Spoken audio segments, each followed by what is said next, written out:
Selamat malam, selamat datang dalam debat Pilpres 2014.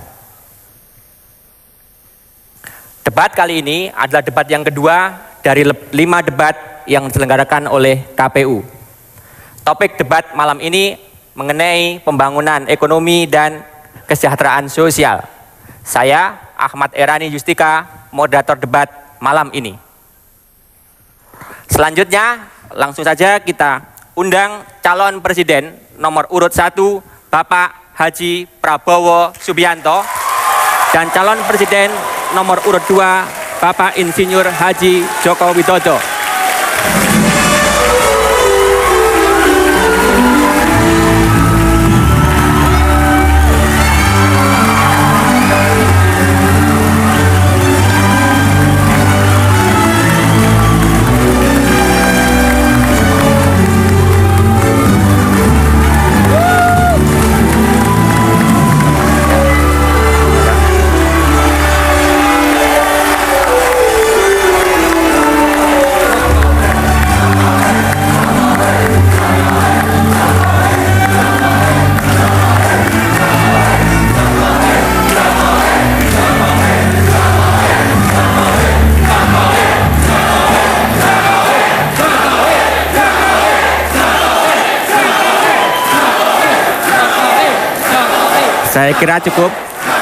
Saya kira cukup.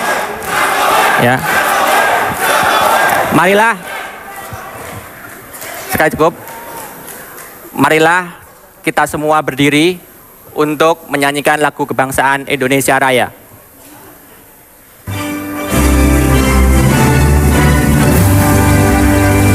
Indonesia tanah airku, tanah tumpah darahku. Di sanalah aku berdiri, jadi pandu ibuku. Indonesia kebangsaanku, bangsa dan tanah airku. Marilah kita berseru, Indonesia bersatu. Hiduplah tanahku, hiduplah negeriku, bangsaku, rakyatku semuanya. Bangunlah jiwanya, bangunlah badannya untuk Indonesia Raya. Indonesia Raya merdeka, merdeka, tanahku, negeriku yang ku cinta. Indonesia Raya merdeka, merdeka, hiduplah Indonesia Raya. Indonesia Raya merdeka, merdeka, tanahku, negeriku yang ku cinta. Indonesia Raya merdeka, merdeka, hiduplah Indonesia Raya.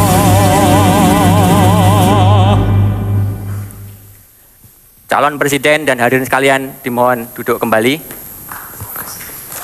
Persilakan Pak. Mari Pak.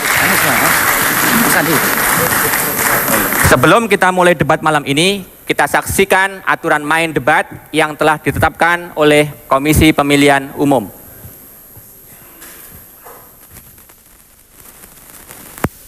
Debat malam ini terbagi dalam 6 bagian. Pada bagian pertama, moderator mempersilahkan kedua calon presiden menyampaikan visi dan misi masing-masing dalam waktu 4,5 menit. Moderator akan mempertajam visi dan misi setiap capres pada bagian kedua. Pada bagian ketiga, moderator akan melayangkan pertanyaan yang sama kepada kedua kandidat untuk dijawab dalam waktu maksimal 3 menit. Masing-masing calon presiden diberikan kesempatan 3 kali untuk saling bertanya pada bagian keempat. Sementara pada bagian kelima, kedua calon presiden diberikan kesempatan untuk bertanya sekaligus menanggapi jawaban. Setiap calon presiden akan menyampaikan pernyataan penutup dalam waktu 3 menit pada bagian akhir.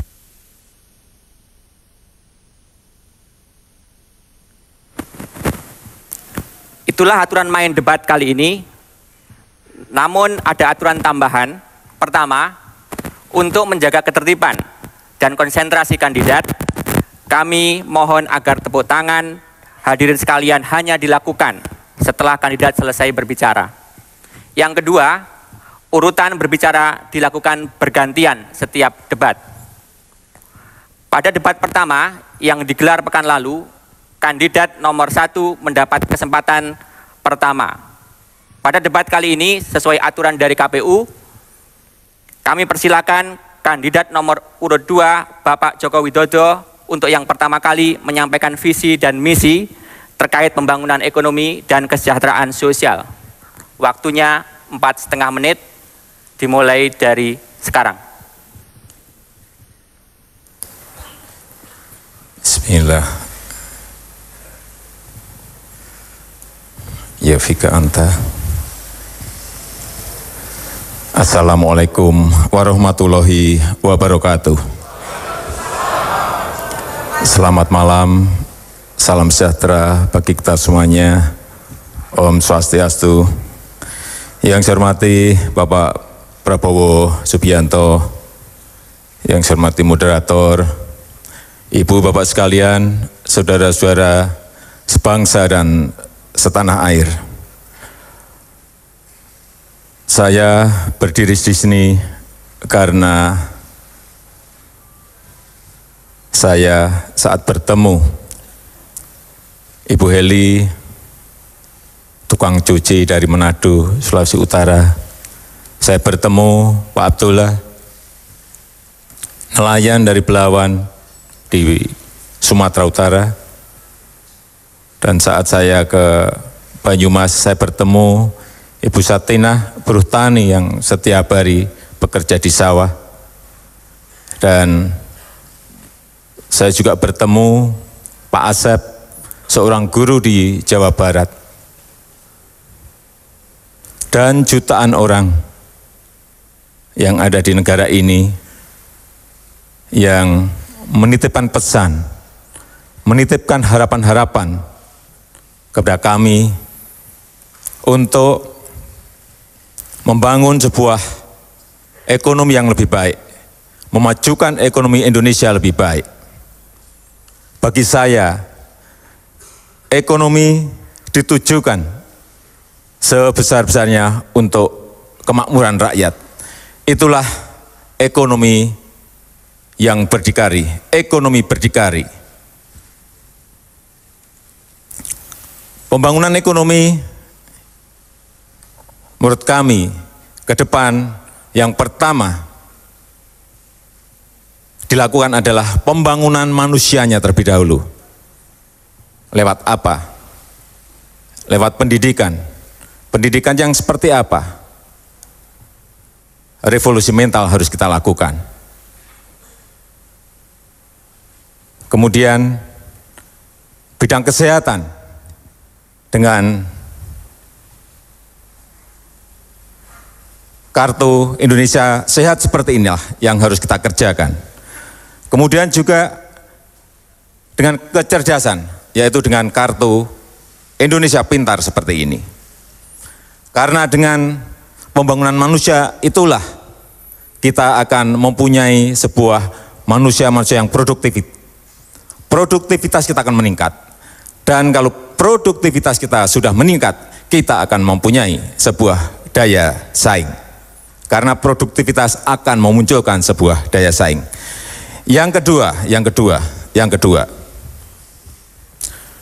yaitu masalah pertumbuhan ekonomi yang diikuti dengan pemerataan. Percuma pertumbuhan ekonomi baik kalau pemerataan itu tidak ada. Oleh sebab itu ke depan, pemerataan akan menjadi sebuah perhatian bagi kami berdua, Jokowi dan JK. Pembangunan yang seperti apa yang ingin kita lakukan? Pembangunan koperasi, pembangunan UMKM, pembangunan pasar tradisional, pembangunan pertanian dan pembangunan ekonomi maritim, serta industrinya. Dan juga pembangunan yang dimulai dari daerah, pembangunan yang dimulai dari desa, dan infrastruktur. Inilah yang kami maksud sebagai jalan kebaikan yang akan membuat rakyat semakin sejahtera, yang akan membuat ekonomi kita kokoh dan berdaya saing tinggi sehingga ekonomi Indonesia betul-betul ekonomi yang berdikari. Terima kasih. Ya.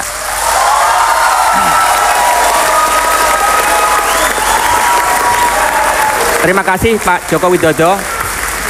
Kini kami berikan kesempatan kepada Bapak Prabowo Subianto untuk menyampaikan visi dan misinya. Waktunya sama, 4,5 menit, dimulai dari sekarang. Terima kasih.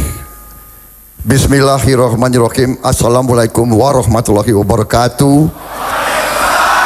Salam sejahtera bagi kita sekalian. Shalom, Om Swastiastu. Saudara moderator, Saudara Joko Widodo, calon presiden nomor 2. Malam ini kita membahas pembangunan ekonomi dan kesejahteraan sosial. Kita mengerti bahwa tujuan kita bernegara adalah untuk mencapai kemakmuran bersama. Masalahnya adalah bagaimana mencapai itu. Banyak program indah, bagus. Kita harus begini, kita harus begitu. Kita harus membangun ini, membangun itu, pendidikan gratis, kesehatan gratis dan sebagainya. Masalahnya dari mana uangnya? Dari mana sumber daya untuk kita pakai, untuk kita tumbuhkan kesejahteraan itu?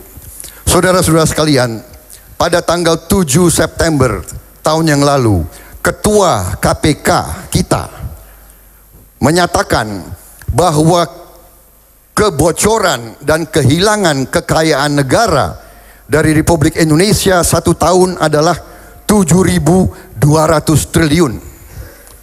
1 tahun. Tim pakar kami menggunakan angka 1.000 triliun yang hilang. 1.000 triliun saja sudah fantastis, sudah luar biasa besarnya. Disinilah rencana kami Prabowo Subianto dan Hatta Rajasa, manakala kami menerima mandat dari rakyat Indonesia, ini sasaran kami. Kami ingin menutup kebocoran 1.000 triliun itu. Kami ingin menghemat, kami ingin memangkas, dan kami ingin mengalihkan yang 1.000 triliun bocor, kita alirkan untuk membangun ekonomi kerakyatan. Ekonomi untuk rakyat Indonesia, bukan rakyat untuk ekonomi. Kita ingin sekarang mengalirkan dana bukan dari desa ke kota, ke ibu kota, tapi dibalik dari ibu kota turun ke desa. Saya telah menandatangani deklarasi bahwa manakala saya menerima mandat dari rakyat, saya akan alokasikan 1 miliar rupiah minimal 1 tahun untuk tiap desa dan kelurahan di seluruh Indonesia. Kita akan alirkan dana dari ibu kota turun ke rakyat Indonesia. Kami akan dalam 5 tahun meminimalkan korupsi dari APBD dan APBN. Kami akan naikkan penghasilan rata-rata rakyat Indonesia 2,5 kali lipat, dari sekarang 3 juta per bulan menjadi 6 juta per bulan di ujung 5 tahun kami. Kami akan menambah sawah 2 juta hektar. Kami akan menambah 2 juta hektar untuk bioetanol. Kami akan membangun 3.000 km jalan raya, 4.000 km kereta api, 8 pelabuhan. Kami akan membuat bank tani dan nelayan, dan bank koperasi, dan juga lembaga tabung haji. Saudara-saudara, dananya ada, uangnya ada, tinggal kemauan kita. Kemauan kita, berani atau tidak kita kerja keras, berani atau tidak kita pangkas kebocoran, berani atau tidak kita berantas korupsi. Itu tekad Prabowo Subianto, Hatta Rajasa, dan seluruh koalisi Merah Putih. Kami akan bekerja keras, sekeras-kerasnya untuk melakukan itu, sehingga penghasilan seluruh bangsa Indonesia akan naik. Kita akan menjadi negara kuat, kita akan menjadi negara terhormat, karena justru kita menjadi negara yang menguasai kekayaan kita sendiri. Kekayaan bangsa Indonesia harus untuk rakyat Indonesia, dan tidak boleh kita biarkan bocor terus atau mengalir ke luar negeri. Itulah tekad kami dan itulah keyakinan kami. Kami yakin manakala diberi mandat kami akan mencapai tujuan itu. Terima kasih. Wassalamualaikum warahmatullahi wabarakatuh. Salam. Om Santi Santi Santi Om. Terima kasih.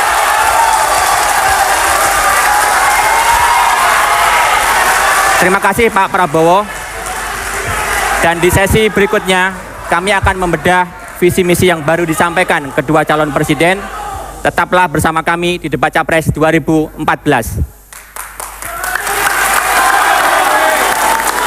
Ini adalah seri penajaman visi dan misi. Pertanyaan pertama kepada Capres nomor urut 1, Pak Prabowo Subianto. Pak Prabowo, tadi dalam paparan Anda kurang lebih bisa dikatakan bahwa induk dari platform ekonomi ke depan adalah ekonomi kerakyatan. Saya rasa masyarakat menginginkan penjelasan yang lebih detail. Pertama, mengapa harus ekonomi kerakyatan dan bagaimana kebijakan yang akan dibuat untuk mewujudkan ekonomi kerakyatan tersebut. Yang kedua, investasi Indonesia hari ini didominasi oleh penanaman modal asing. Padahal di dalam konstitusi ada pelaku ekonomi yang lain seperti koperasi, BUMN, dan swasta. Bagaimana strategi dan kebijakan investasi yang Anda tawarkan sesuai dengan konteks ekonomi kerakyatan? Waktu Anda 3 menit dimulai dari sekarang. Terima kasih, Saudara Moderator. Ekonomi kerakyatan tidak lain adalah ekonomi jalan tengah. Ekonomi yang kita dasarkan kepada pasal 33 Undang-Undang Dasar 1945. Yaitu bahwa perekonomian kita harus berazaskan kekeluargaan. Kemudian bahwa sumber-sumber ekonomi yang menguasai hajat hidup orang banyak harus dikuasai oleh pemerintah. Jadi konsepnya, intinya adalah bahwa ekonomi harus ditujukan kepada penguatan dan pemberdayaan kekuatan rakyat. Tidak hanya pertumbuhan. Kita juga harus menjamin kondisi keselamatan dan perlindungan terhadap golongan rakyat yang tertinggal, yang kurang bisa mengikuti persaingan abad ke-21.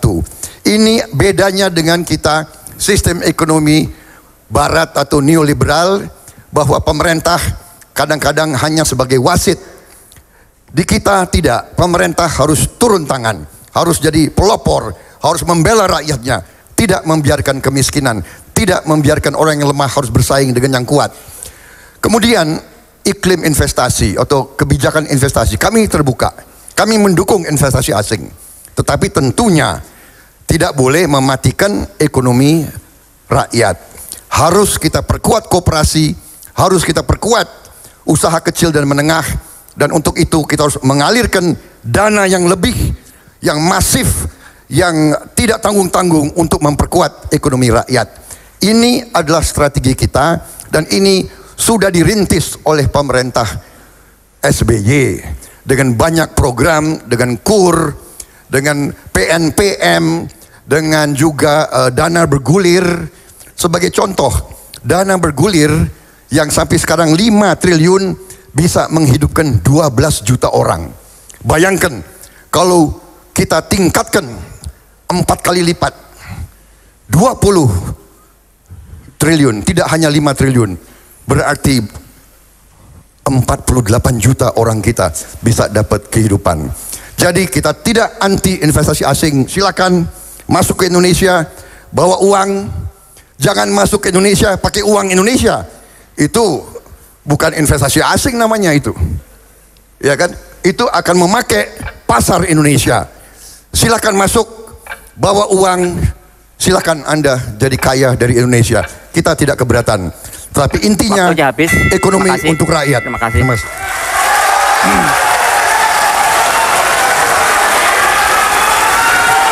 Terima kasih Pak Prabowo. Selanjutnya pertanyaan kami berikan kepada Capres nomor urut 2 Pak Joko Widodo. Tadi Bapak sudah menyampaikan visi mengenai ekonomi berdikari. Saya rasa masyarakat juga menginginkan penjelasan yang lebih detail mengenai hal itu. Pertama, mengapa Indonesia harus berdikari di bidang ekonomi dan bagaimana kebijakan yang akan dibuat untuk mewujudkan ekonomi berdikari tersebut. Kedua, dalam konteks ekonomi berdikari, bagaimana sikap Anda tentang utang pemerintah? Di saat dalam beberapa tahun terakhir, realisasi penerimaan pajak selalu lebih rendah dari target. Waktu Anda 3 menit dimulai dari sekarang. Terima kasih. Pembangunan pasar tradisional, pembangunan ruang-ruang untuk PKL.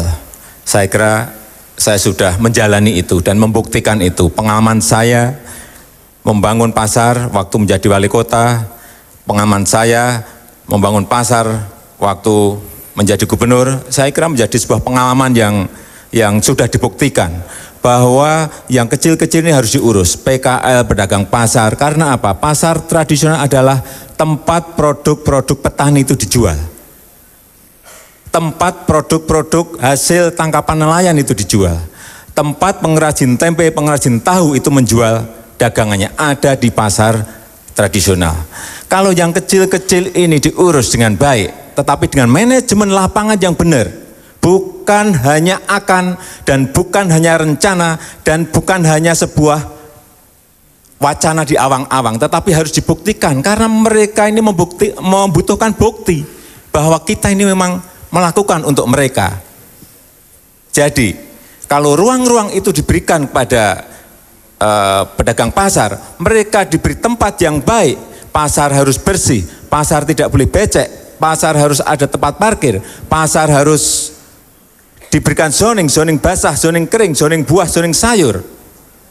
Saya kira produk-produk petani akan terus-menerus mendapatkan penghargaan dan mereka akan mempunyai nilai tambah yang baik karena bisa menjual langsung kepada konsumen lewat pedagang di pasar. PKL juga sama. PKL ini ekonomi mikro kita, ekonomi kecil kita, tetapi di semua kota hampir tidak ada planning yang memberikan ruang kepada PKL untuk berjualan. Oleh sebab itu di mana-mana mereka selalu terusir. Dalam rencana ke depan, semua kota harus memberikan ruang yang sebesar-besarnya bagi PKL, artinya space untuk PKL harus diberikan. Kemudian mengenai ekonomi yang berkaitan dengan hutang, ini bisa kita selesaikan secara bertahap asal ada efisiensi di APBN, asal kebocoran dan penyimpangan di APBN ini bisa dikurangi terus. Dengan cara apa? Membangun sistem seperti yang sudah sering saya sampaikan, pakai e-budgeting, pakai e-audit, pakai e-purchasing, itu bisa menyelesaikan persoalan-persoalan sehingga anggaran yang ada di APBN efektif, efisien, ada sisa itulah yang kita pakai untuk menyelesaikan hutang-hutang yang ada. Saya kira itu yang bisa saya sampaikan. Terima kasih Pak Joko Widodo. Itu tadi pertanyaan penajaman visi dan misi, dan kita akan lanjutkan pada sesi berikutnya. Pemirsa, kami akan kembali saat lagi dalam debat Capres 2014.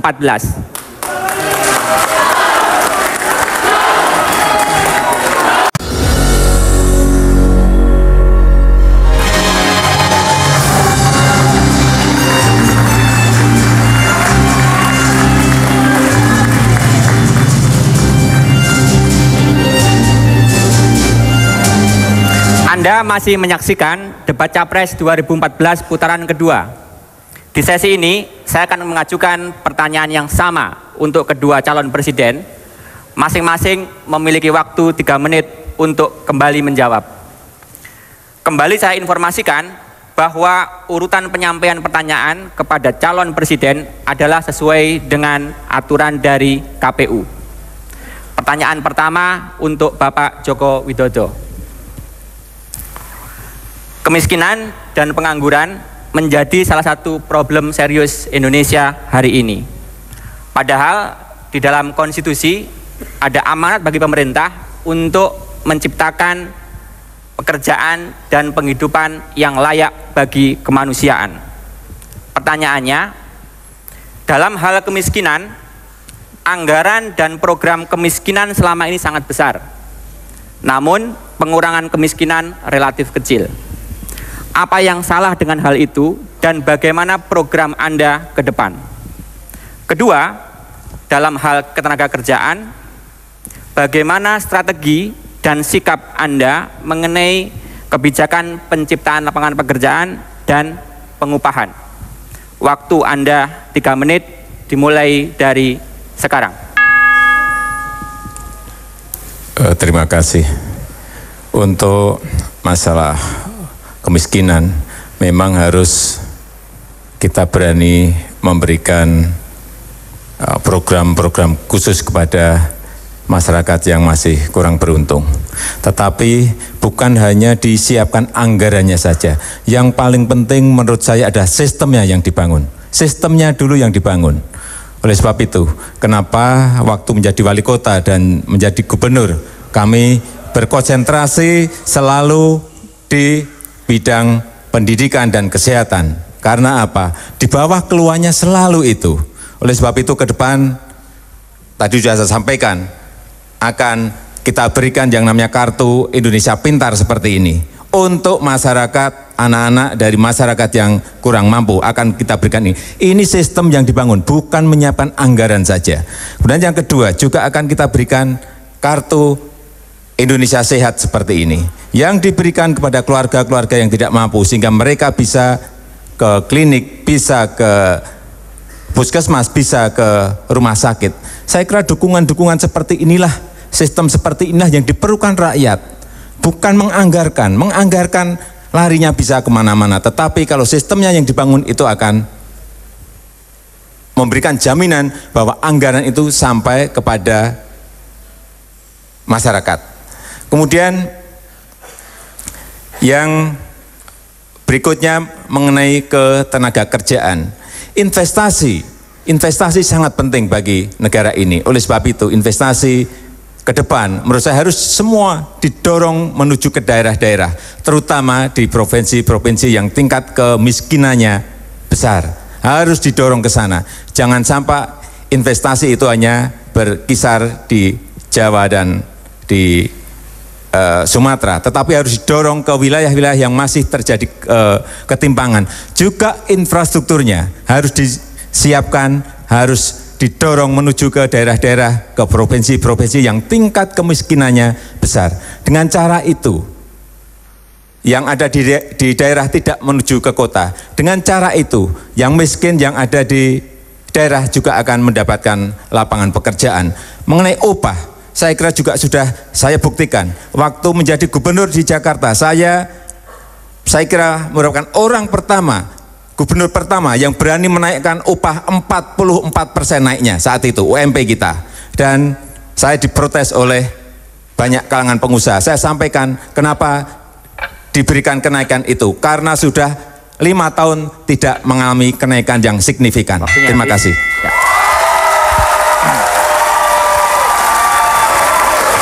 Terima kasih Pak Jokowi. Selanjutnya untuk Bapak Prabowo Subianto, saya akan mengulangi pertanyaannya Pak. Kemiskinan dan pengangguran menjadi salah satu problem serius Indonesia saat ini. Padahal di dalam konstitusi terdapat amanat bagi pemerintah untuk menciptakan pekerjaan dan penghidupan yang layak bagi kemanusiaan. Pertanyaannya pertama, dalam hal kemiskinan, anggaran dan program kemiskinan selama ini sangat besar. Namun, pengurangan kemiskinan relatif kecil. Apa yang salah dengan hal itu dan bagaimana program Anda ke depan? Kedua, dalam hal ketenagakerjaan, bagaimana strategi dan sikap Anda mengenai kebijakan penciptaan lapangan kerja dan pengupahan? Waktu Anda 3 menit dimulai dari sekarang. Terima kasih. Jadi kemiskinan dan pengangguran ini adalah sasaran daripada strategi pembangunan ekonomi kami. Strategi kami mengandalkan atau mengfokuskan pembangunan pada sektor pertanian dahulu. Kenapa pertanian? Karena pertanian bisa menyerap tenaga kerja yang banyak dalam waktu yang singkat. Kemudian pertanian bisa menghasilkan dalam waktu yang singkat pula. Sebagai contoh, beras, padi bisa dihasilkan dalam kurang 100 hari. Demikian juga jagung, 120 hari. Kemudian kita juga punya benih-benih yang unggul lainnya, yang bisa kurang dari 1 tahun, bisa banyak menghasilkan uang dan penghasilan. Jadi strategi kami adalah pertama di sektor pertanian. Ini bisa menyerap banyak sekali lapangan kerja. Ukurannya sekarang, benchmarknya adalah 1 hektar bisa menyerap 6 orang bekerja dari hulu sampai hilir. Di Sulawesi Utara kadang-kadang 1 hektar bisa 12 orang bekerja. Bayangkan sekarang kita masih punya 77 juta hektar hutan yang sudah rusak. Sudah rusak. Dan kerusakan hutan tambah terus. Strategi kami adalah sebagian dari hutan yang rusak itu kita robah jadi lahan produksi, jadi sawah baru. Kami merencanakan 2 juta hektar sawah baru. 2 juta hektar sawah baru ditambah 2 juta hektar untuk bioetanol. Kita bisa bayangkan 4 juta hektar kali 6 orang bekerja, itu adalah 24 juta orang bekerja dalam 5 tahun. Itu jawaban kami terhadap masalah kemiskinan.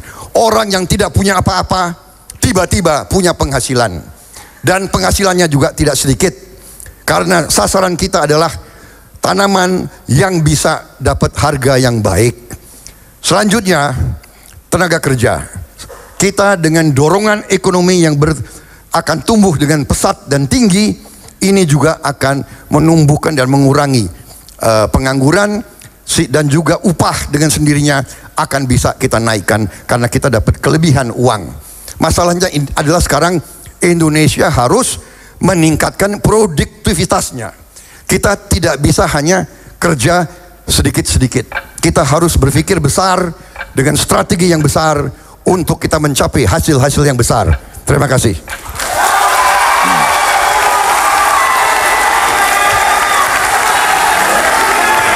Terima kasih Pak Prabowo.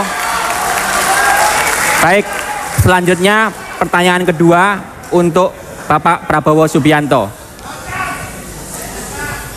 Salah satu masalah Indonesia saat ini adalah pertumbuhan penduduk yang dinilai relatif tinggi. Sementara itu, kasus angka kematian ibu melahirkan naik dalam beberapa tahun terakhir. Dengan latar belakang tersebut, pertanyaannya, bagaimana kebijakan Anda untuk mengendalikan pertumbuhan penduduk? Berikutnya, bagaimana strategi Anda untuk meningkatkan layanan dan akses kesehatan, khususnya bagi perempuan? Waktu Anda 3 menit mulai dari sekarang. Benar sekali, saudara moderator. Penambahan penduduk kita sangat luar biasa. Terjadi ledakan penduduk. 5 juta orang tiap tahun lahir. Justru itulah strategi kami. Tutup kebocoran, amankan kekayaan negara, dapat uang tunai, cash. Uang cash tunai ini kita investasikan kepada kesehatan dan pendidikan. Dengan kesehatan dan pendidikan, kita bisa menumbuhkan kesadaran masyarakat dengan cara persuasif untuk menerima program-program keluarga berencana.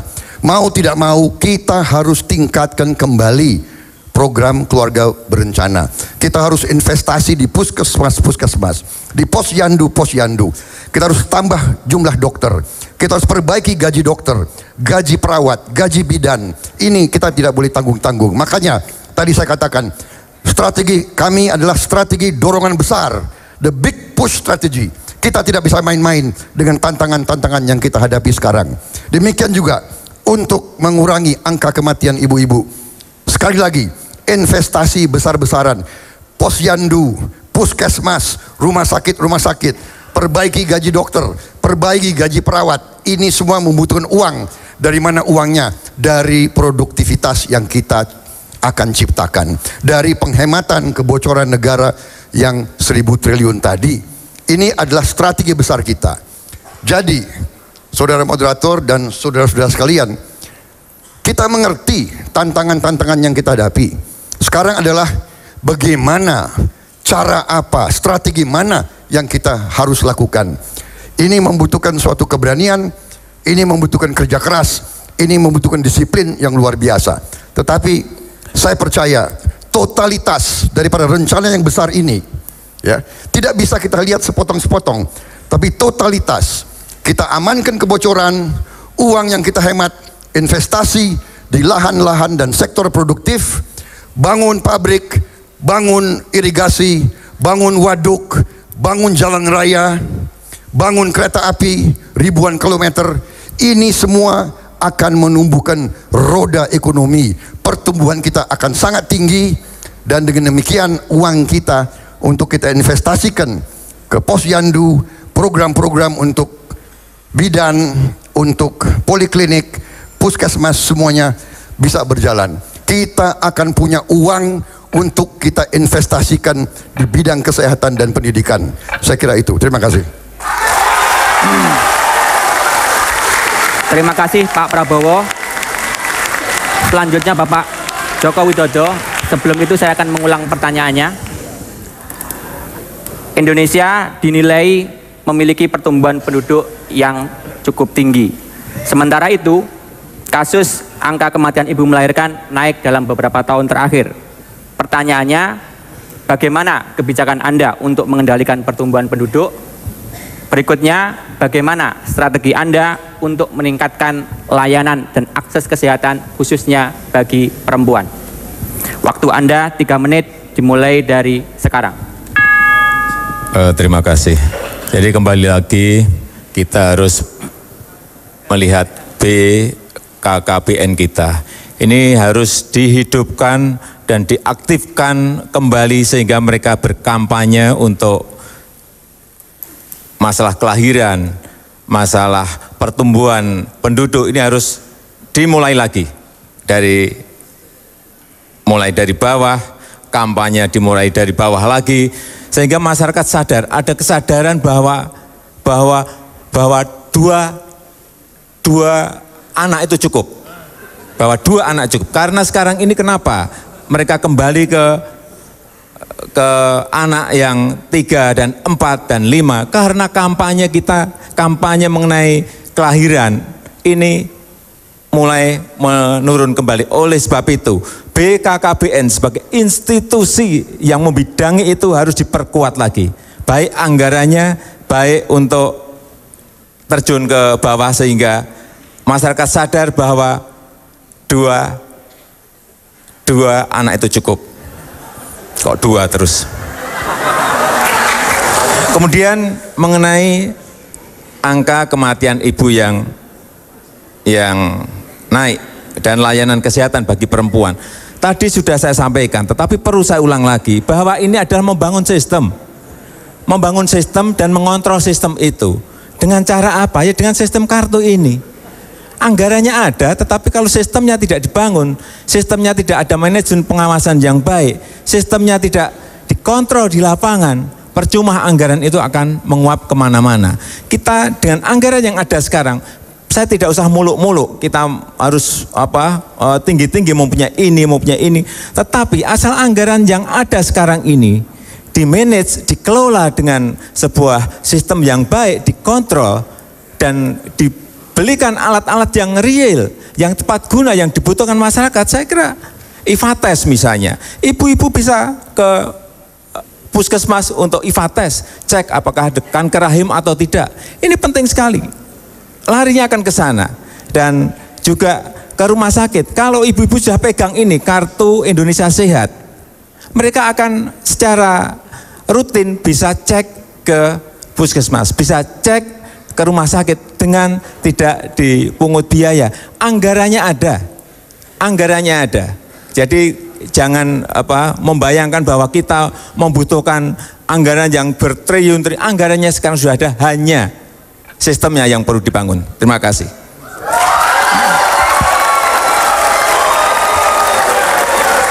Terima kasih Pak Joko Widodo.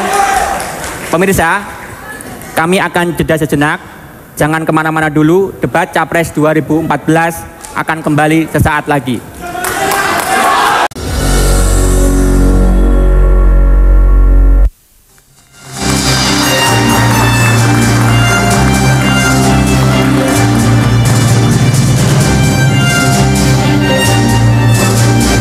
Kembali di debat Capres 2014. Nah, ini sesi yang sangat menarik karena kedua calon diberikan kesempatan untuk saling bertanya. Masing-masing calon bisa menanyakan 3 kali. Setiap pertanyaan disampaikan dalam waktu 1 menit dan jawaban dalam waktu 3 menit. Kesempatan pertama untuk bertanya adalah Bapak Joko Widodo. Silakan, waktunya 1 menit dari mulai sekarang. Bapak Prabowo, saya ingin menanyakan bagaimana pandangan Bapak mengenai DAU dan DAK. Terima kasih. Pak Prabowo, 3 menit waktu jawaban Anda dimulai dari sekarang. Baik, terima kasih. DAU dan DAK, dana alokasi umum dan dana alokasi khusus, itu harus kita tingkatkan untuk daerah-daerah. Itu hanya bisa kita lakukan kalau penghasilan negara tambah. Jadi dana ke daerah, dana ke kabupaten, dana ke kecamatan dan ke desa bisa naik kalau penghasilan negara naik.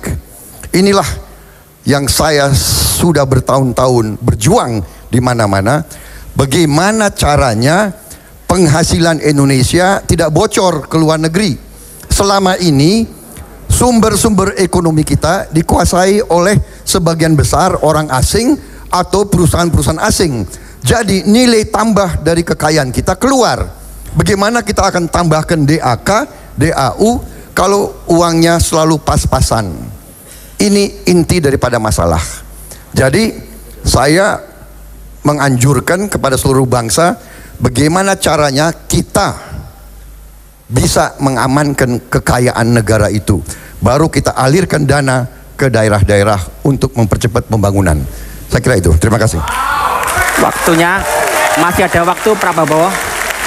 Pak Prabowo, masih ada waktu? Cukup? Oke. Berikutnya kami persilahkan kepada Pak Prabowo untuk gantian menyampaikan pertanyaan kepada Bapak Joko Widodo. Waktunya 1 menit dari mulai sekarang. Pak Joko Widodo, kita mengerti bahwa kondisi ekonomi dunia kurang menguntungkan akhir-akhir ini. Pertumbuhan ekonomi dunia kurang lebih sekarang 3%, 3,3. Indonesia agak lumayan, tahun ini masih di atas 5%. Kalau seandainya Bapak terima mandat dari rakyat, apa target pertumbuhan ekonomi yang Bapak canangkan? Dan bagaimana strategi Bapak untuk mencapai pertumbuhan ekonomi yang Bapak targetkan itu? Terima kasih. Pak Joko Widodo, silakan menjawab. Waktunya 3 menit dimulai dari sekarang. Terima kasih Pak Prabowo. Ke depan saya meyakini bahwa ekonomi kita akan bisa tumbuh di atas 7% dengan catatan-catatan. Yang pertama, iklim investasi beserta regulasinya itu betul-betul terbuka dan memberikan kesempatan kepada investor-investor lokal untuk bergerak menciptakan sebuah pertumbuhan ekonomi. Kemudian yang kedua, di bidang perizinan yang terlalu lama seperti yang kita lihat sekarang ini harus berani kita pangkas secepat-cepatnya agar investasi yang hadir di dalam pergerakan ekonomi kita itu betul-betul kelihatan mereka dilayani dan disambut. IMB misalnya, bisa IMB online. SIUP, bisa SIUP online. TDP, bisa TDP online. Saya kira cara-cara sistem seperti itu kalau kita lakukan dan investor diberikan kesempatan untuk membuka lapangan pekerjaan, untuk membuka investasi terutama di daerah-daerah, saya yakin insya Allah 7% bukan sesuatu yang sulit. Kemudian yang ketiga, arah industri yang ke ekspor harus dibuka seluas-luasnya, harus diberikan insentif yang sebesar-besarnya. Industri itu industri apa? Industri kecil yang ada di desa-desa, industri rumah tangga yang ada di kampung-kampung. Produk mereka bisa kompetisi di dunia asal mereka diberikan ruang untuk memasarkan barangnya. Oleh sebab itu ke depan menurut saya dubes-dubes kita juga jangan hanya berdiplomasi saja, tetapi beliau harus juga menjadi marketingnya negara. Mereka harus bisa memasarkan produk-produk dari desa, produk-produk dari kampung-kampung yang mempunyai kualitas internasional. Saya kira kesempatan itu sangat terbuka karena kompetisi, mereka bisa berkompetisi, harganya kompetitif, kualitasnya juga baik, hanya mereka memerlukan dorongan dari pemerintah. Dengan cara-cara seperti itu, hal-hal yang konkret seperti inilah saya kira yang dibutuhkan oleh negara ini. Dan saya meyakini, saya ada pelaku 28 tahun di industri kecil, di industri kampung, dan saya meyakini ini bisa kita laksanakan asal negara hadir. Waktunya terima kasih.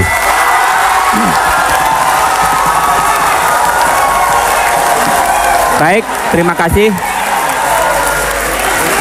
Selanjutnya Pak Joko Widodo, silakan bertanya kembali. Waktu Anda 1 menit dimulai dari sekarang. Bapak Prabowo, tadi Bapak kelihatannya banyak menyampaikan bahwa uang kita ini banyak. Tetapi kalau kita lihat dalam 2 tahun ini, kita mengalami yang namanya defisit perdagangan dan juga defisit APBN terjadi dalam 2 tahun ini. Apa yang salah menurut Bapak dalam hal ini? Terima kasih. Pak Prabowo, kami berikan kesempatan untuk menjawab, dimulai dari sekarang. Terjadi defisit perdagangan dan defisit anggaran justru yang saya sebut tadi, karena kekayaan negara bocor ke luar negeri. Ya, esensinya itu, Pak. Karena kekayaan negara keluar. Kenapa keluar? Karena sebagai contoh, kita punya persediaan crude oil, ya, minyak bumi sudah juga menurun. Kita tambah import. Harga crude oil, harga minyak bumi naik di dunia, $100 per barrel. Jadi beban untuk impor kita sangat tinggi. Itulah terjadi defisit perdagangan. Defisit anggaran sama. Kebutuhan-kebutuhan kita, janji-janji para pemimpin, sebagaimana juga Bapak terus keluarkan kartu ini dan kartu itu. Itu Bapak bilang ada anggarannya. Ya, anggarannya ujung-ujungnya kan dari APBN. Nah, APBN dari mana? APBN tidak jatuh dari langit. APBN itu dari kekayaan negara. Dan kekayaan negara kita sekarang bocor. Pak Joko Widodo, itu esensinya. Ini yang saya perjuangkan kepada seluruh elit Indonesia. Kekayaan kita bocor. Ketua KPK 7 September 2013 mengatakan bocornya 7.000 triliun, Pak. Persisnya 7.200 triliun. Itu angka beliau. Angka saya 1.134 triliun bocornya. Jadi kalau Bapak tanya kenapa defisit perdagangan dan kenapa defisit APBN, itu intinya. Harus ada pemerintah yang berani untuk menutup kebocoran itu. Baru kita tidak defisit, bahkan kita bisa surplus. Kita nanti jadi negara macan Asia kembali. Terima kasih. Ya.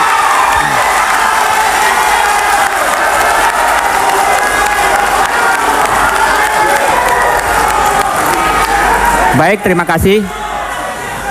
Selanjutnya Pak Prabowo, kami berikan kesempatan sekali lagi untuk memberikan pertanyaan kepada Pak Joko Widodo. Mulai dari sekarang. Sebagaimana kita ketahui bahwa pendidikan sangat penting. Selama ini kita sekarang wajib belajar 9 tahun. Saya bertanya, apakah Saudara Joko Widodo setuju bahwa wajib belajar harus 12 tahun? Dan apabila setuju, para pakar mengatakan ini butuh tambahan biaya sekitar 40 triliun. Apakah Bapak Joko Widodo juga setuju dengan penambahan ini dan sanggup untuk mendukung gagasan ini? Wajib belajar 12 tahun dengan peningkatan investasi di bidang pendidikan tambahan 40 triliun. Terima kasih. Pak Joko Widodo, silahkan untuk menjawab, dimulai dari sekarang. Terima kasih. Tadi di depan sudah saya sampaikan bahwa pembangunan manusia itu dimulai dari bidang pendidikan. Oleh sebab itu pendidikan menjadi hal yang utama bagi kami. Tetapi memang pendidikan ini harus ada evaluasi dan harus ada perubahan. Menurut kami, pendidikan di tingkat SD itu 80% harus berbicara masalah yang berkaitan dengan pendidikan karakter, pendidikan akhlak, pendidikan mental, pembangunan sikap dan mental. Baru yang 20 itu yang pengetahuan. Yang di SMP 60-40. 60 itu adalah pendidikan karakter, 40-nya pengetahuan. Di SMA SMK baru 20-80, 80-nya pengetahuan dan keterampilan. Oleh sebab itu, dengan cara inilah kita akan mendapatkan manusia-manusia yang punya sikap mental, mempunyai etos kerja, mempunyai budaya kerja, sehingga ke depan apabila itu kita lakukan, kita akan mempunyai manusia-manusia yang mempunyai produktivitas tinggi dan mempunyai daya saing tinggi. Oleh sebab itu sekali lagi, pendidikan merupakan hal yang utama, yang tidak bisa ditawar-tawar. Berapapun yang dibutuhkan untuk pendidikan dalam rangka investasi kita ke depan, dalam rangka produktivitas, dalam rangka daya saing, itu akan kita berikan. Apalagi hanya 40 triliun. 40 triliun ini bisa dicari, gampang sekali. Asal efisiensi di bidang kelistrikan bisa kita lakukan. Dari BBM diganti kepada gas, dari BBM diganti kepada batu bara, itu sudah menghemat hitungan kami 70 triliun bisa kita hemat dari situ. Masukkan saja ke bidang pendidikan, nggak ada masalah. 12 tahun merupakan hal yang menjadi kewajiban kita bersama agar sekali lagi kita mempunyai manusia-manusia Indonesia yang punya produktivitas yang tinggi, mempunyai daya saing yang tinggi, sehingga kekayaan alam yang ada di negara kita ini dikelola oleh kita sendiri, orang-orang Indonesia, warga negara Indonesia, dan itu bisa kita lakukan kalau kita mempunyai manusia yang mempunyai pendidikan, yang mempunyai produktivitas, dan yang mempunyai daya saing. Terima kasih.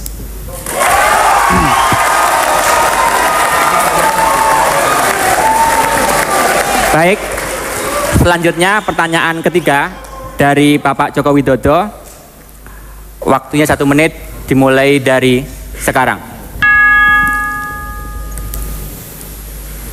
Terima kasih. Bapak Prabowo, kami ingin bertanya, bagaimana cara meningkatkan peran, ini soal rakyat ini, bagaimana cara meningkatkan peran TPID? Terima kasih. Pak Prabowo, Tolong Silakan. singkatan TPID bagaimana Pak? TPID ini untuk tim pengendalian inflasi daerah Pak Prabowo. Terima kasih. Oke, silakan Pak Prabowo. Iya, saya kan tidak menguasai setiap singkatan.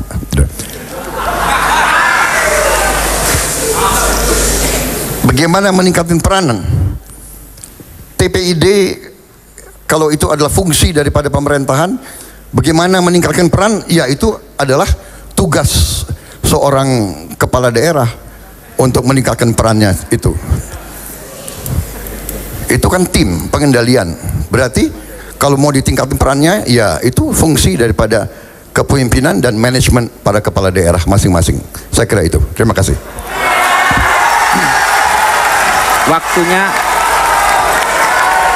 Waktunya masih ada Pak Prabowo? Cukup? Oke. Baik, sekarang pertanyaan ketiga dari Pak Prabowo Subianto. Silakan dimulai dari sekarang. Pak Joko Widodo, dari paparan Bapak dan pembicaraan Bapak tidak kedengaran tentunya, mungkin sudah ada perencanaannya, tapi tidak dibahas tentang infrastruktur. Negara kita sangat besar, tantangan bagi bangsa kita sangat-sangat besar.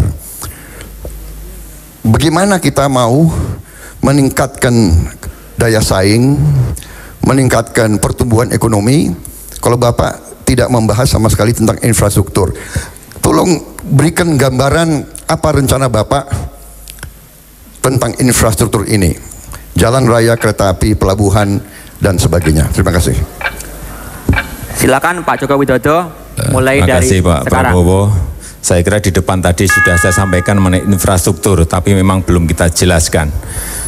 Infrastruktur di negara kita ini, menurut saya ke depan yang paling penting adalah tol laut.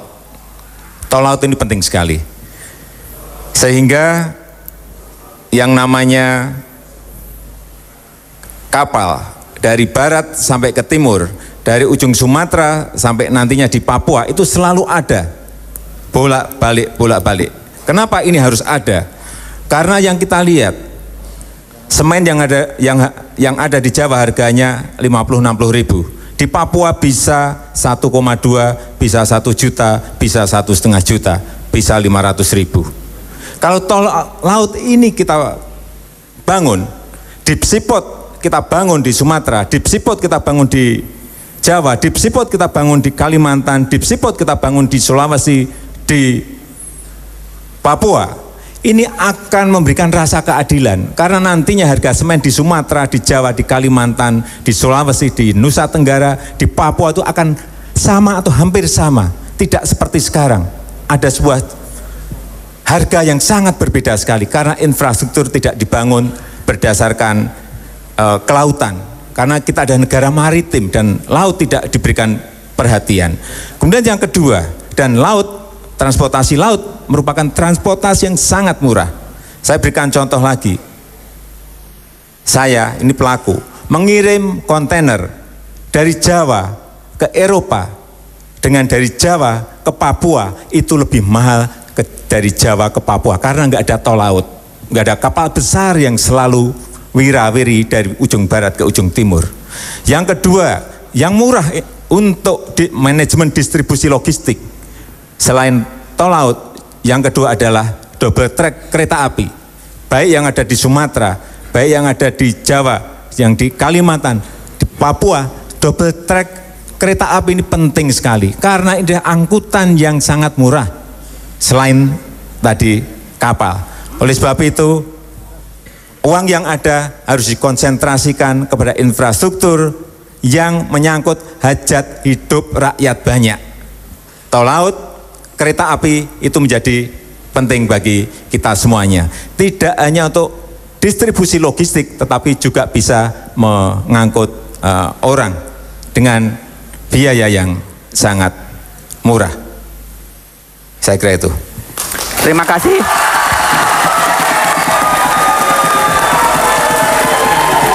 Kedua calon presiden dapat melanjutkan sesi pertanyaan ini setelah rehat berikut ini. Tetaplah bersama kami di debat Capres 2014.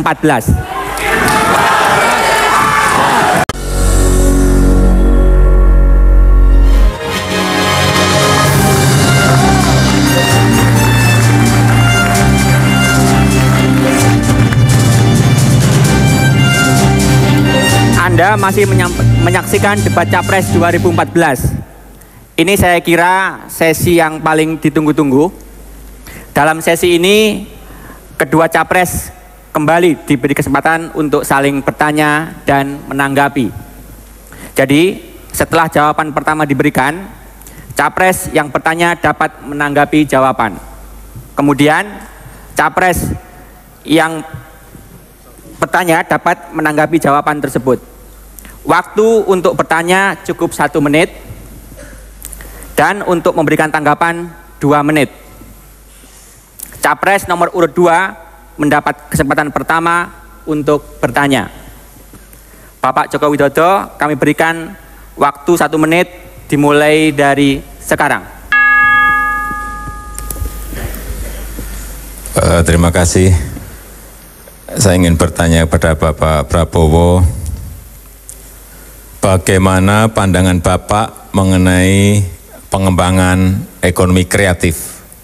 Karena ini sangat mengurangi banyak sekali pengangguran. Terima kasih.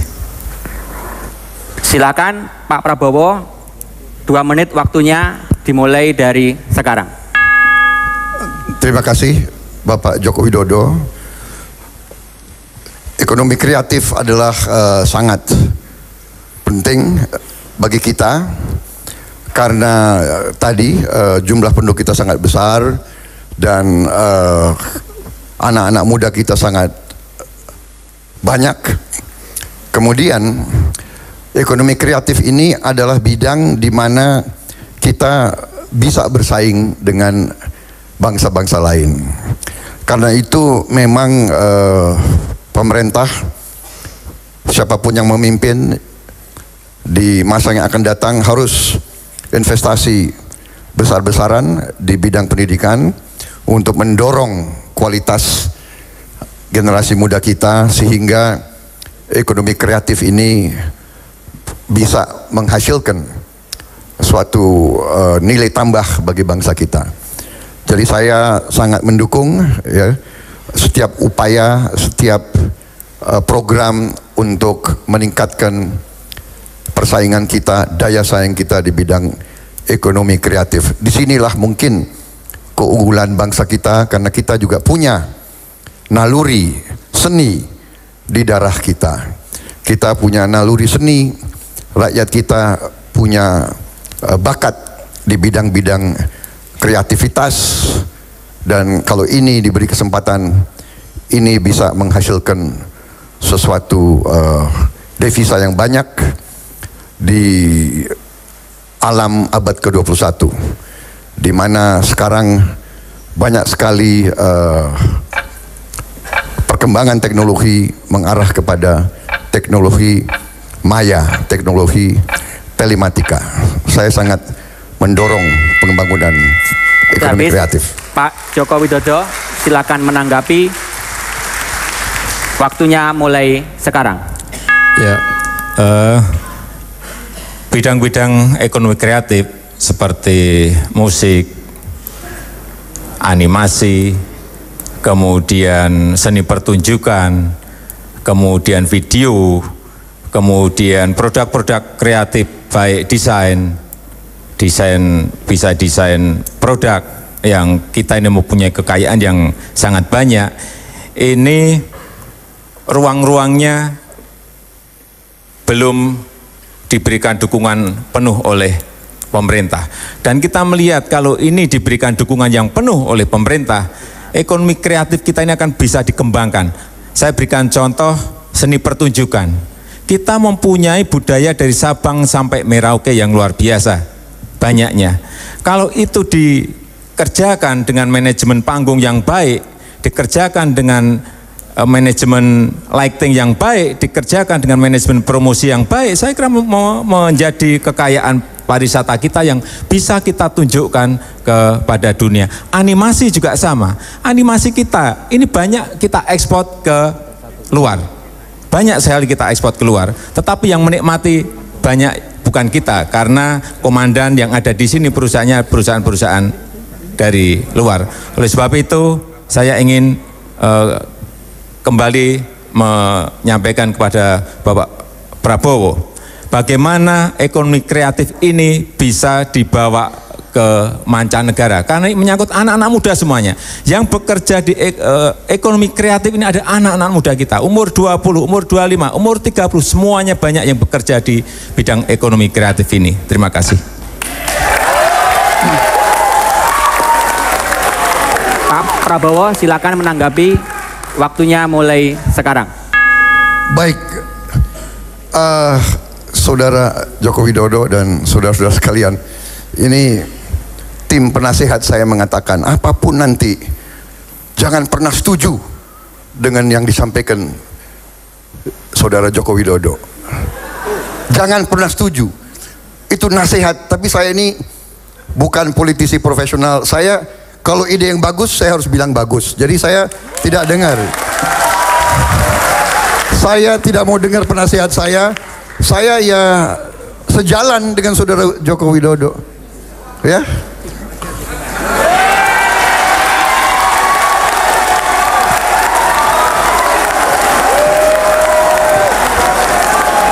Dan ya bagaimana? Masa harus gak setuju? Kalau yang idenya bagus gak setuju, iya kan? Maaf ya, kali ini saya nggak ikuti penasihat saya. Dan saudara-saudara, kalau ekonomi kreatif, saya hanya punya anak satu dan anak saya memang bergerak di ekonomi kreatif. Dan dia sebagai desainer, dia juga sudah muncul di mancanegara, ya. Jadi saya kalau soal itu ya terima kasih, saya dukung Saudara Joko Widodo. Baik, terima kasih. Kini Pak Prabowo Subianto, kami berikan kesempatan untuk bertanya. Waktunya 1 menit, dimulai dari sekarang. Saudara Joko Widodo, kita tahu sebentar lagi negara kita akan kemasukan, atau bukan kemasukan, harus menerima arus dari tetangga-tetangga kita. ASEAN Economic Community, Komunitas Ekonomi ASEAN tahun 2015 harus kita terima, sudah kita setujui, dan banyak dampaknya. Juga banyak sekali nanti orang ASEAN boleh berusaha di Indonesia, boleh bekerja di sini. Saya mohon pandangan Bapak, bagaimana menurut Bapak cara menghadapi ASEAN Economic Community ini? Apa kita harus tinjau kembali atau bagaimana pemikiran Bapak? Terima kasih. Cukup. Silakan Pak Joko Widodo ditanggapi. Waktunya mulai sekarang. Terima kasih. Ya, ini sebuah fakta yang harus kita hadapi. Tahun depan ASEAN Economic Community sudah di hadapan kita. Tetapi saya meyakini dengan ekonomi kita yang tumbuh baik, dengan entrepreneur kita juga tumbuh sangat bagus, keberanian untuk menerobos ke pasar global juga sudah dilakukan lebih dari 25-30 tahun yang lalu. Saya kira buat kita tidak ada masalah. Hanya pemerintah harus memberikan dorongan agar mereka menyerang lebih dahulu, masuk ke negara lain terlebih dahulu. Ini strategi. Yang kedua, pasar yang ada di domestik jangan sekali-sekali bisa dimasuki oleh pasar dari luar. Caranya seperti apa? Saya kira banyak sekali. Hal-hal yang berkaitan dengan perizinan misalnya. Saya kira daerah bisa memberikan kecepatan apabila memang itu adalah investor lokal, investor domestik. Dan kalau yang dari luar, ya nggak apa-apa lah, sedikit-sedikit disulit-sulitin itu. Inilah saya kira memang semua negara melakukan itu, ada barier. Mereka menghambat tetapi tidak kelihatan, dan ini saya kira tidak usah lewat sebuah instruksi. Saya kira semua orang tahu bahwa kita dengan nasionalisme kita, dengan ekonomi berdikari kita, saya kira kita bisa melakukan itu. Dalam jangka panjang tadi di depan sudah saya sampaikan, hanya ada satu cara, pembangunan manusia. Itulah yang akan menjadi daya saing kita, produktivitas kita, dan itulah nanti yang akan menentukan kita menang atau tidak menang di dalam pertarungan di pasar. Saya kira itu. Terima kasih. Cukup. Pak Prabowo, silakan menanggapi, waktunya mulai sekarang. Jadi kalau rincinya bagaimana nanti Bapak mensikapi umpamanya tuntutan daripada perusahaan-perusahaan dari luar, sebagai contoh ingin membuka cabang-cabang bank di kabupaten-kabupaten kita, satu, atau bahwa kita harus membuka wilayah udara kita. Jadi nanti penerbangan ASEAN bebas terbang di antara kota-kota Indonesia. Ini apakah tidak akan merugikan kepentingan nasional kita? Terima kasih. Pak Joko Widodo, tanggapan Anda mulai dari sekarang. Iya, tentu saja kita sebagai pemerintah harus membuat regulasi-regulasi yang memberikan barier agar mereka tidak secara gampang masuk ke wilayah-wilayah kita. Sebagai contoh, tadi masalah hal yang berkaitan dengan perbankan.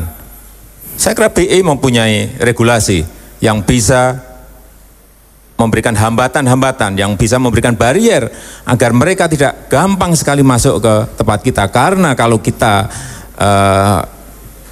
lihat, kita mau mendirikan sebuah cabang bank di negara yang lain tetangga kita, itu aja sangat sulit sekali. Saya dengar langsung dari beberapa perbankan, mereka ingin mendirikan perbankan di sana sangat sulit sekali, tidak segampang di tempat kita. Oleh sebab itu, saya kira ada regulasi yang jelas dari pemerintah agar juga hambatan itu ada. Kita terbuka, tetapi secara tertutup. Saya kira hambatan itu harus mulai dibangun dengan regulasi, dengan peraturan-peraturan baik pemerintah pusat, baik BI, baik pemerintah daerah. Kita terbuka, tetapi sekali lagi yang utama adalah melindungi ekonomi kita, terutama yang berkaitan dengan ekonomi rakyat. Tidak bisa udara kita buka total, kemudian mereka bisa masuk ke semua daerah, dan yang menguasai daerah nantinya bukan pengusaha nasional, tetapi justru pengusaha dari sana. Saya kira kepentingan barier untuk regulasi itu. Jangan sampai memberikan peluang yang besar kepada mereka, karena dimanapun kita ingin investasi di negara manapun pasti ada bariernya, entah lewat regulasi bisnis, entah lewat regulasi pemerintah, entah dihambat di biaya masuk dan yang lain-lainnya. Terima kasih. Baik, terima kasih Pak Joko Widodo. Kami berikan waktu 1 menit untuk menyampaikan pertanyaan kedua. Waktu mulai sekarang. Bapak Prabowo, kami mohon klarifikasi atau penjelasan mengenai visi misi Bapak tentang anggaran desa yang di sana tercantumkan 1 miliar. Karena yang saya tahu di Undang-Undang Desa itu tidak ada angka 1 miliar, tetapi justru lebih dari ini. Bisa 1,4, bisa 1,3, bisa 1,2, tergantung luas wilayah, tergantung penduduknya, dan tergantung kemiskinan yang ada di daerah itu. Terima kasih. Pak Prabowo, silakan menjawab. Waktu mulai sekarang. Baik, waktu saya mencanangkan program itu dan saya buat deklarasi itu sebelum Undang-Undang Desa keluar. Jadi saya sebagai Ketua Umum Himpunan Kerukunan Tani Indonesia, juga didesak, saya juga Dewan Penasihat dari Induk Koperasi Unit Desa, didesak. Mereka sudah sebetulnya 7 tahun di DPR. Abdesi organisasi desa ini, Abdesi Parade Nusantara PPDI sudah 7 tahun di DPR RI. Dan setiap tahun dibilang masuk tahun depan, masuk program tahun depan. Jadi tanggal 26 Oktober 2013 saya bikin deklarasi itu, saya umumkan, saya sebarkan, itu memacu semua fraksi di DPR RI, akhirnya keluar Undang-Undang Desa. Tetapi Undang-Undang Desa keluar masih harus diikuti, tentunya oleh peraturan pemerintah dan sebagainya. Inilah yang saya picu, ya. Jadi kalau di atas 1 miliar, ya alhamdulillah. Kalau dihitung kurang dari 1 miliar, kita akan lengkapi. Karena saya katakan minimal 1 miliar. Dan hitungan kita, anggaran kita mampu untuk melaksanakannya. Terima kasih. Pak Jokowi, silakan menanggapi, waktu mulai sekarang. Berarti artinya bukan 1 miliar Pak Prabowo ya, karena siapapun nanti presidennya, karena memang sudah merupakan undang-undang, itu juga secara otomatis bahwa anggaran sebesar yang tadi saya sampaikan, sebesar bisa 1,1, bisa 1,2, bisa 1,3 itu tetap akan mengucur ke desa. Artinya yang ingin saya sampaikan bahwa visi misi mengenai anggaran desa 1 miliar itu berasal dari undang-undang, bukan dari visi misi Bapak Prabowo. Pak Prabowo, silakan menanggapi, waktunya mulai sekarang. Saya tidak mempersoalkan berasal dari mana. Yang penting uangnya sampai ke rakyat di desa.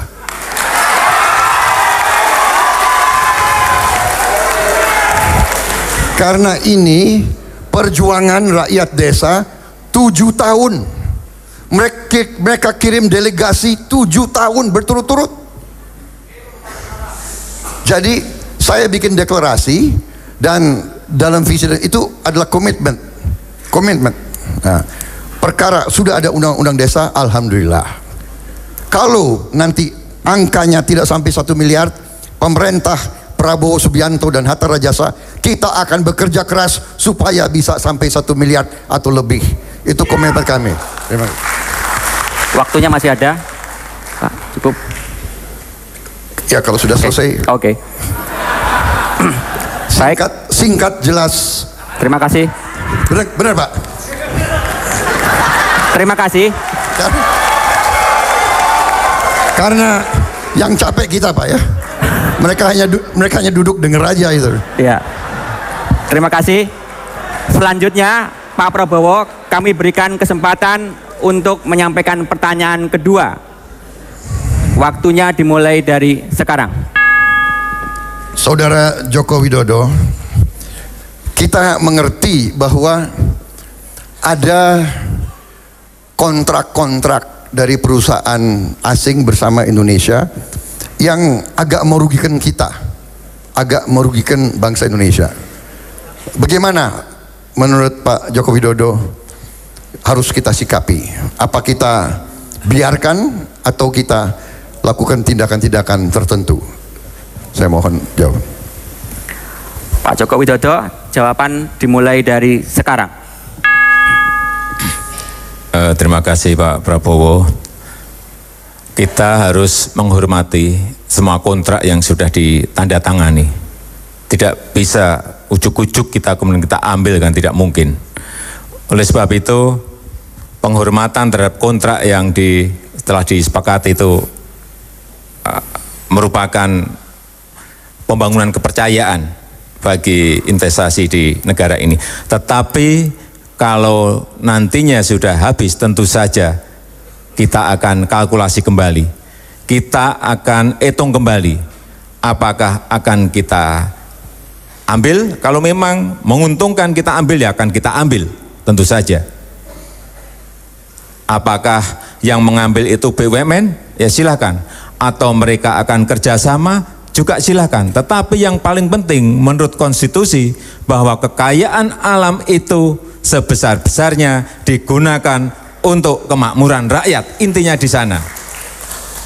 Intinya di sana. Oleh sebab itu, yang paling penting adalah dikalkulasi. Yang paling penting adalah dihitung. Apakah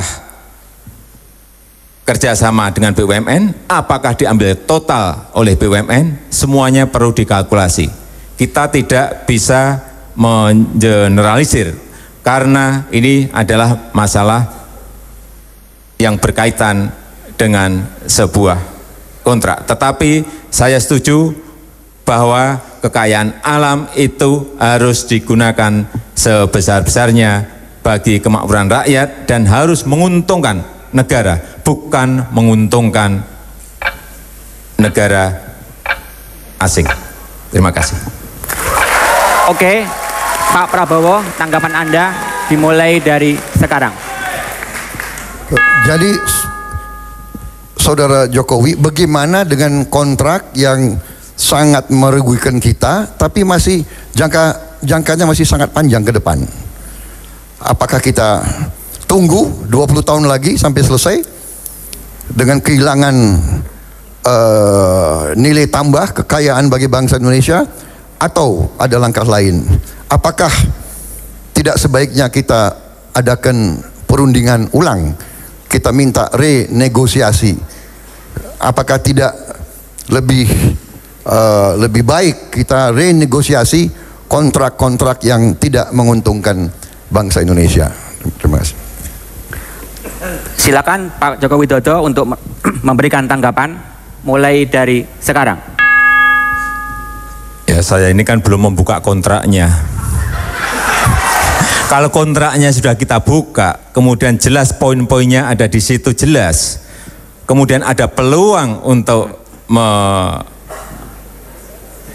renegosiasi ulang, saya kira akan segera kita lakukan itu. Kalau kita misalnya di dalam kontrak itu jelas bisa kita beli sekarang, ya kalau kita punya kemampuan, BUMN kita punya kemampuan, kenapa tidak kita beli sekarang kalau memang itu secara hitung-hitungan menguntungkan. Tetapi kalau di dalam kontrak itu memang tidak ada peluang, tidak ada klausul di situ bisa renegosiasi, ya kita harus memberikan penghormatan terhadap kontrak itu. Tetapi menurut saya yang paling penting sekali lagi bahwa setiap kontrak yang ada ke depan memang harus dilakukan secara detail.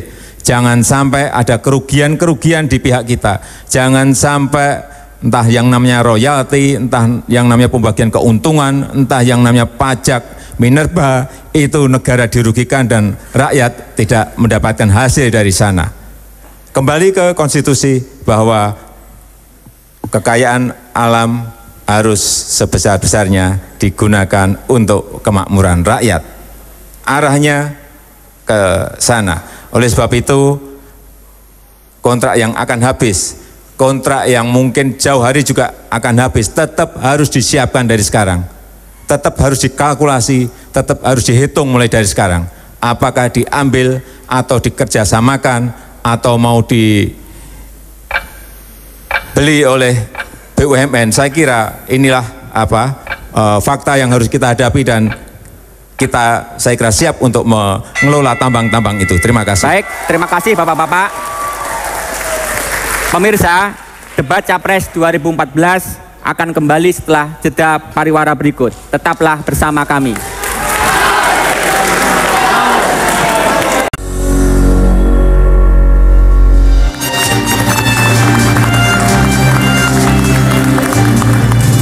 Kita sudah menjalani 5 sesi debat dengan sangat hidup dan menarik.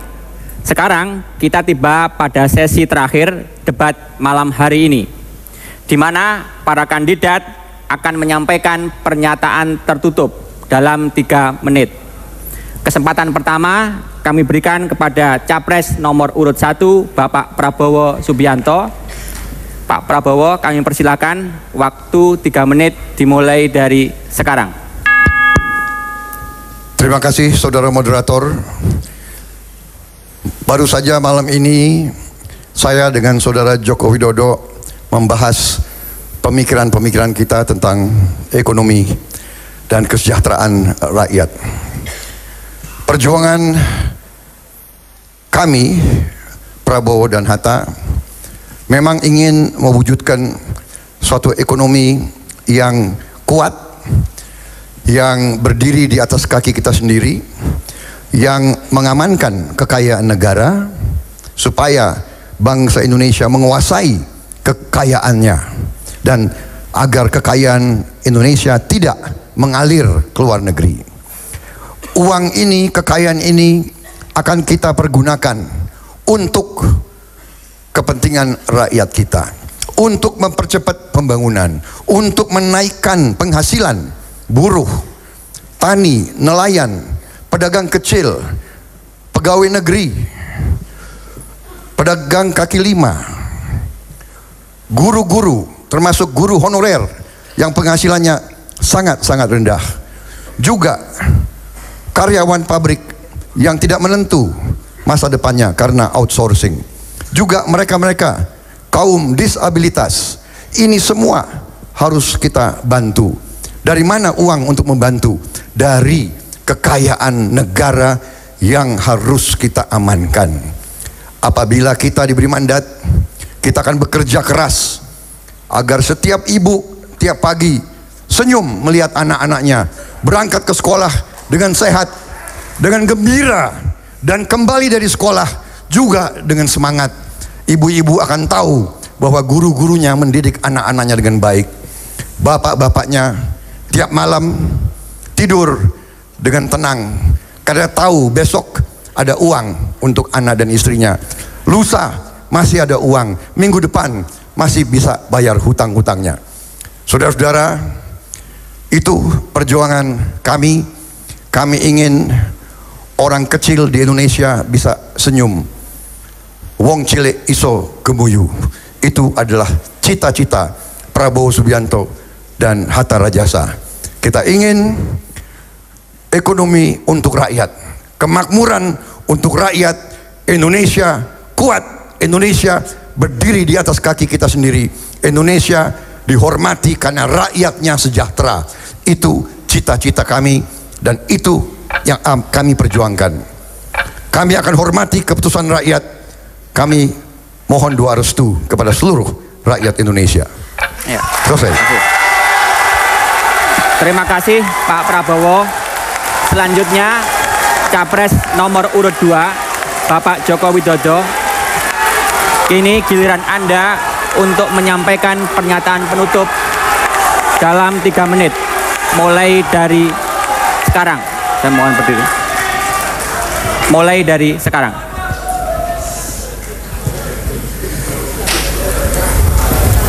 Ibu dan Bapak sekalian, saudara-saudara sebangsa dan setanah air, kami yakin bahwa ke depan akan terwujud sebuah ekonomi yang lebih baik. Dan apabila rakyat memberikan amanah kepada kami, Jokowi dan JK, kami ingin bekerja sekuat tenaga, bekerja siang dan malam untuk mengabdikan diri kepada nusa bangsa dan rakyat Indonesia. Kita sering bertemu rakyat di Aceh, di Papua, di Sangihe, di Rote, yang bekerja pada malam hari di saat kita tidur. Itulah yang menggugah kami, menggugah Jokowi JK untuk bekerja keras, mengabdikan diri kepada jutaan rakyat di Indonesia. Saya Joko Widodo, saya lahir di sini. Saya besar di sini. Saya dididik di sini. Dan saya seutuhnya adalah Indonesia. Saya tegaskan, saya dan Pak JK siap memimpin Indonesia. Dan saya tegaskan bahwa saya hanya tunduk kepada konstitusi, hanya tunduk kepada kehendak rakyat Indonesia.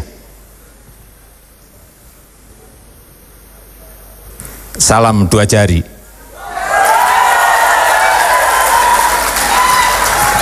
Terima kasih. Terima kasih Pak Joko Widodo.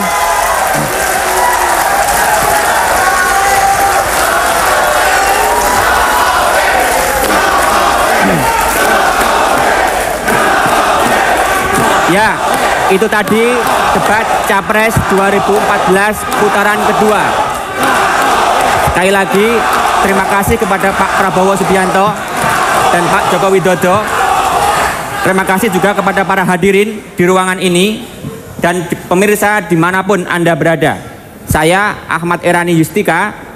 Debat selanjutnya akan dilaksanakan pada tanggal 22 Juni 2014. Jangan lupa untuk menggunakan hak pilih Anda pada tanggal 9 Juli 2014. Karena suara Anda menentukan siapa yang memimpin bangsa ini 5 tahun ke depan. Selamat malam dan sampai jumpa.